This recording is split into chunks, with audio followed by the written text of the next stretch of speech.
Menteri Agama Nasaruddin Umar Minggu 2 November meninjau langsung progres pembangunan Masjid Raya Baitul Khairat yang tengah direvitalisasi setelah nyaris tak berbentuk akibat gempa berkekuatan 7,4 magnitudo pada 2018 lalu.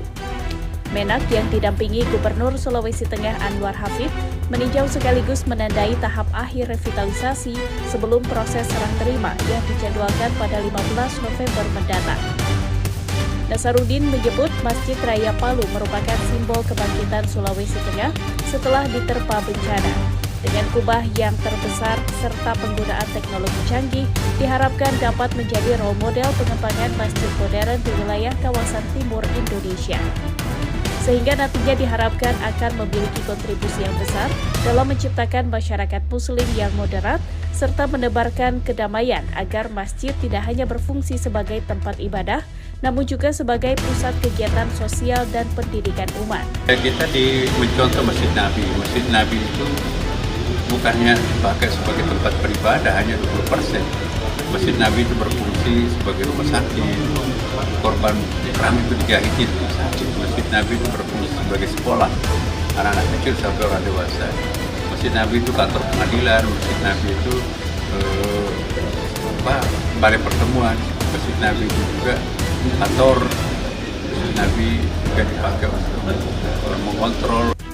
Sementara itu, Gubernur Sulawesi Tengah Anwar Hafid menyampaikan pihaknya telah mematangkan persiapan memfungsikan masjid sekaligus pembentukan badan pengelola dan penetapan imam besar. Masjid ini akan diserah terimakan tanggal 15 November yang akan datang.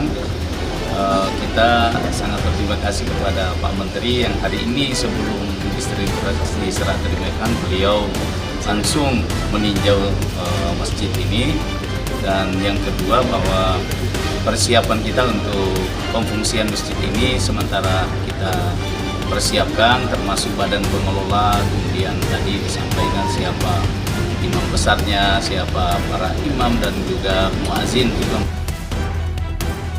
Diketahui proyek revitalisasi Masjid Raya Palu merupakan bagian dari pemulihan pasca bencana yang dikoordinasikan pemerintah pusat sebagai upaya menghidupkan kembali fungsi keagamaan dan sosial di kawasan yang pernah terdampak bencana. Adapun kunjungan Menteri Agama Nasaruddin Umar di Palu juga turut mengunjungi pengurus besar Al-Khairat serta menghadiri wisuda di Universitas Islam Negeri Dato Karaba Palu. Indonesian Republic News Media, mentor of world news, honest, independent, and intellectual. Setiawan Wibisono, pimpinan redaksi RI News Portal. Media berita Republik Indonesia, jujur, lugas, dan intelektual. RI News Portal, mentor berita Nusantara. Salam satu beda.